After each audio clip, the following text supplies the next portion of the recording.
তো not return to zero লেভেলে আমরা আমাদের যে বিটার ভ্যালুটা আছে সেটা ডিটারমাইন করি হচ্ছে আমাদের ভোল্টেজ লেভেল থেকে, ঠিক আছে? আর নট রিটার্ন টু জিরো ইনভার্সের বেলায় আমরা ভ্যালুটা ডিটারমাইন করি এটা দেখে যে আমাদের ভ্যালুটা আসলে আমাদের যে সিগন্যালটা আছে এটা ইনভার্স হয়েছে কি হয় না। মানে যদি আমি চিন্তা করি তাহলে যখন আমার ভ্যালুটা ইনভার্স হয়ে যেতেছে তার মানে হচ্ছে আমার ভ্যালুটা হচ্ছে ওয়ান, আর যখন ইনভার্স হইতেছে না তখন হচ্ছে জিরো। আর লেভেলের বেলায় তো যা আছে তাই। তো এই হচ্ছে এক লাইনে একটা কথা। আচ্ছা, এখন আসি এটার ডিসঅ্যাডভান্টেজেস কি কি আছে। বলছে যে base line wandering problems for long zeros and ones, অর্থাৎ লেভেলের বেলায় এটা হইতেছে। যখন আমরা লেভেলের কথা চিন্তা করতেছি, তো লেভেলের বেলায় কি হইতেছে আমরা যদি দেখি, আহ যদি আমাদের কাছে অনেকগুলো ওয়ান থাকে অথবা অনেকগুলো যদি আমার কাছে জিরো থাকে, আচ্ছা সরি, এটা ওয়ান না, ওয়ান হচ্ছে এগুলো, অনেকগুলো যদি ওয়ান থাকে অথবা যদি অনেকগুলো জিরো থাকে আমার কাছে, তাহলে এখানে দুইটা প্রবলেম অ্যারাইজ করবে। একটা হচ্ছে এখানে বেস লাইনটা শিফট করতেছে, কারণ আমাদের গড় যে সিগন্যালটা আছে, অ্যাভারেজ যে সিগন্যালটা আছে সেটা আর আমাদের এখানে নাই। এখানে থাকার কথা ছিল বাট এখানে নাই, এখান থেকে উপরে চলে আসবে অথবা এটা আচ্ছা নিচে চলে আসবে, আর এটা ক্ষেত্রে হয়তো বা উপরে চলে যাবে। এটা হয়তো একটা প্রবলেম, এটা হচ্ছে বেস লাইন ওয়ান্ডারিং এর প্রবলেম। আর একটা প্রবলেম হচ্ছে এটা জিরো ফ্রিকোয়েন্সি দেখা দিবে, কারণ অনেকগুলো যদি ওয়ান থাকে বা অনেকগুলো যদি জিরো থাকে, যদি এখানে সিগন্যালের চেঞ্জ না হয় তখন জিরো ফ্রিকোয়েন্সি চলে আসবে। যখন জিরো ফ্রিকোয়েন্সি চলে আসবে তখন আবার ডিসি কম্পোনেন্টের সমস্যা। তো এই দুইটা প্রবলেমই হয় কিসে, এল এর বেলায় অর্থাৎ লেভেলের বেলায়। আর ইনভার্সের বেলায় এই প্রবলেমটা হয় জিরোর সময়, কারণ জিরোর সময় কি হইতেছে, নো চেঞ্জ। যদি নো চেঞ্জ হয় তখন এটার ভিতরে বেস লাইন ওয়ান্ডারিং আর হচ্ছে ডিসি কম্পোনেন্ট দেখা যেতে পারে, কিন্তু ওয়ানের বেলায় কিন্তু এই প্রবলেমটা হবে না। কেন হবে না, কারণ এখানে বারবার কি হইতেছে আমাদের সিগন্যালটা শিফট করতেছে। যখন সিগন্যালটা শিফট করবে তখন আমাদের বেস লাইন প্রবলেমটা হইতেছে না, আবার যে ডিসি কম্পোনেন্টের সমস্যা আছে সেই সমস্যাটা হইতেছে না। তাহলে ইনভার্স যেটা আছে এটা আমাদের বেস লাইনের যে প্রবলেমটা আছে অথবা কি বলে এটাকে ডিসি কম্পোনেন্টের যে সমস্যা এটাকে সলভ করে ফেলছে কিন্তু। যেটা বলছে যে synchronization problem also exist in both L and I, এই দুইটার মধ্যে কি হইতেছে সিঙ্ক্রোনাইজেশন প্রবলেমটা হইতেছে। কারণ এখন আমাদের মধ্যে ওই যদি আমরা ঠিক মতো এটাকে স্লাইস না করি তাহলে দেখা যাবে আমাদের আহ, এটাকে আমাদের কি আমাদের ডাটাটা এরর থাকতে পারে অথবা সিগন্যালটা এরর যুক্ত থাকতে পারে। Okay, but the problem is more severe in এল।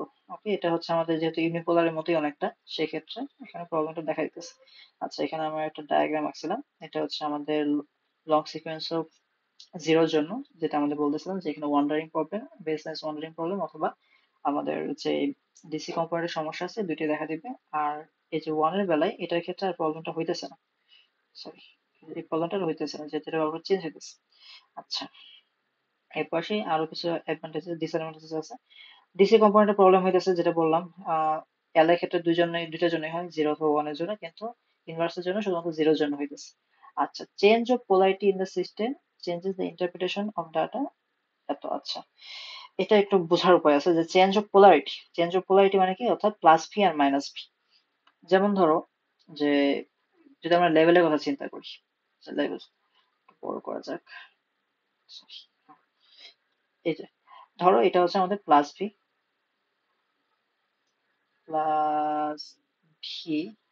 এটা হচ্ছে আমাদের মাইনাস ভি, ঠিক আছে? আচ্ছা, বোঝা গেছে আই গেস।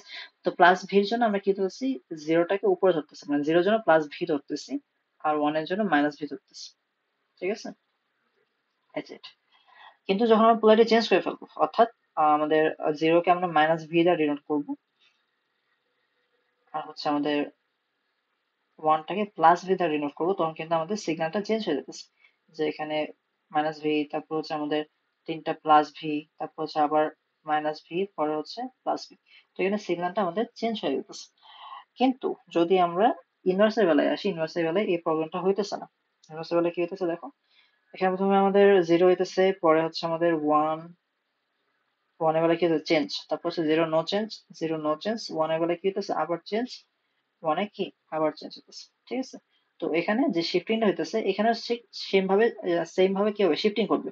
এখানে প্লাস মাইনাস যেটা হোক সমস্যা নেই, এখানে মাইনাস দিয়ে শুরু হইলেও সমস্যা নাই, কিন্তু ওয়ানের জন্য কি চেঞ্জ হইতেছে, আমাদের কথা হচ্ছে চেঞ্জ আর নো চেঞ্জ দ্বারা আমাদের ভোল্টেজ লেভেলটা আমাদের সমস্যা না, ভোল্টেজ লেভেল দিয়ে আমরা এটাকে কোডটাকে ডিটারমাইন করতেছি না। তো এই ক্ষেত্রে আমাদের এটাই একটা সুবিধা যে আমাদের চেঞ্জ আর নো চেঞ্জ দিয়ে আমরা কি আমাদের ডাটাটাকে রিট্রিভ করতে পারবো, যে বুঝতে পারবো যখন আমাদের চেঞ্জ হয়েছে তার মানে সেটা ওয়ান, আর যখনই চেঞ্জ হইতেছে না তার মানে সেটা জিরো। কিন্তু এই ক্ষেত্রে সেটা হইতেছে না, এখানে আমাদের মাইনাস বি দ্বারা যদি এখানে আমি জিরো বুঝাই, সরি 1 বোঝাই, এক্ষেত্রে আবার এটা 0 বুঝাইতেছে, সেক্ষেত্রে এটা প্রবলেম হইতেছে। তো এই পোলারিটি চেঞ্জের যে কাহিনীটা আছে, এটা লেভেলের বেলায় হয় কিন্তু ইনভার্সের বেলায় হয় না। তো এটা পরীক্ষায় আসতে পারে আই গেস। আচ্ছা, লাইন কোডিং এর প্রবলেম কি বলতেছে? Due to lack of synchronization in not return to zero scheme, the receiver does not know when one bit has ended and another bit is starting. অর্থাৎ কখন একটা bit শেষ হইলো আর কখন আরেকটা বিট শুরু হইলো, এটা আমাদের কাছে কোনো পরিপূর্ণ আর কি ইনফরমেশন থাকে না নট রিটার্ন টু জিরোর বেলায়। তো এখন এটাকে আমরা কি করতে পারি? এটাকে আমরা রিটার্ন টু জিরো করতে পারি। আচ্ছা, এখন আসবে আমাদের পোলার। পোলার মানে হচ্ছে আমাদের দুইটা লেভেল থাকবে, প্লাস বি আর মাইনাস বি, কিন্তু এটা হচ্ছে আর জে, মানে হচ্ছে রিটার্ন টু জিরো। অর্থাৎ আমাদের যে সিগন্যালটা আছে, সিগন্যালটা মিড পয়েন্টে এসে জিরোতে আবার রিটার্ন করবে। আচ্ছা, তাহলে আমাদের ভোল্টেজ পয়েন্ট থাকবে তিনটা। আমি নর্মালি দুইটা বলতেছি কারণ হচ্ছে প্লাস বি আর মাইনাস বি, জিরোটাকে কাউন্ট করতেছি না। আচ্ছা যাই হোক, ভোল্টেজ পয়েন্ট হচ্ছে তিনটা, একটা হচ্ছে প্লাস বি, জিরো আর মাইনাস বি। নেগেটিভ ভোল্টেজ দ্বারা আমি কি রিপ্রেজেন্ট করবো? জিরো রিপ্রেজেন্ট করবো, কোনো সমস্যা নেই। পজিটিভ ভোল্টেজ দ্বারা ওয়ান রিপ্রেজেন্ট করবো, কিন্তু এখানে টুইস্ট হচ্ছে কি, always goes to zero at the middle of the bit and stays there until the start of the next bit. অর্থাৎ যখনই এখানে জিরো মানে মাঝামাঝি চলে আসবে, তখন এটা জিরোতে রিটার্ন করবে। অর্থাৎ আমার যে রিসিভার আছে, রিসিভার তখনই বুঝবে যখন এটা, এই যে যখনই সিগন্যালটা জিরোর মাঝে চলে আসলো, তখনই আমার রিসিভার বুঝে যাবে যে এটা কি হতেছে, শেষ হয়ে যেতেছে, মানে এই সিগন্যালটা শেষের দিকে আছে। এরপর যদি সে সিগন্যাল পায় আরেকটা, দাঁড়াও, সে যদি আরেকটা সিগন্যাল পায় তো পাইলো, আর না পেলে এখানেই শেষ। এবারে আবার যখন ওয়ান বাজে, আচ্ছা এখানে আমরা একটু ভালো করে পড়ি এটা। হুম, আমাদের কি হচ্ছে, জিরো দেওয়া শুরু হইলো, জিরো দেওয়া শুরু হইলো। এরপর যখন মাঝামাঝি চলে আসবে, তখন আমার ডাটাটা কি করতেছে, সিগন্যালটা জিরোতে রিটার্ন করতেছে।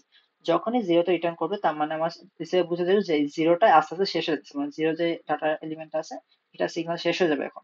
তো একসময় শেষ হয়ে গেল। শেষ হওয়ার পর যখন ওয়ান আসলো, তখন কি হলো, আবার সিগন্যালটা রাইজ করলো। আবার যখন মাঝামাঝি হচ্ছে, তখন আবার জিরোতে রিটার্ন করতেছে। এই জিরোতে রিটার্ন যখন করতে থাকবে, তখনই আমার রিসিভার বুঝে যাবে যে আমার যে সিগন্যালটা আছে এটা শেষ হয়ে যাচ্ছে। তো এরকম ভাবে যখন এই যে লাস্টের ওয়ানটা আছে, এই ওয়ানের বেলা আসলো, এটা কি হলো, জিরো বেলা যেতেছে, জিরো হয়ে গেল। জিরো হয়ে পর এরপর যখন আর ডাটা পাবে না, তখন সে বুঝবে যে আমার সিগন্যালটা শেষ। তো এই হচ্ছে কাহিনী। তো যখনই সে দেখবে আমার এই যে জিরোতে চলে যাচ্ছে, জিরোতে উপরের দিকে যাবে অথবা কি নিচের দিকে আসবে। তো যখনই জিরোতে উপরের দিকে যাবে অথবা নিচের দিকে আসবে, তখন এটাকে স্লাইস করে ফেলবে। তো এইভাবে যখন স্লাইস করার পদ্ধতি আমরা শিখে গেলাম, তখন কি আমাদের সিনক্রোনাইজেশন যে প্রবলেমটা ছিল সেটা আর হচ্ছে না। তো এটাই হচ্ছে আমাদের রিটার্ন টু জিরোর সুবিধা। আচ্ছা, তো এখানে কি বলছে, there is no DC component in this problem. DC component থাকবে না, কেন থাকবে না? কারণ হচ্ছে আমার লাইনটাকে কি করতে বারবার আমরা জিরোতে নিয়ে আসতেছি, আমাদের লাইনটা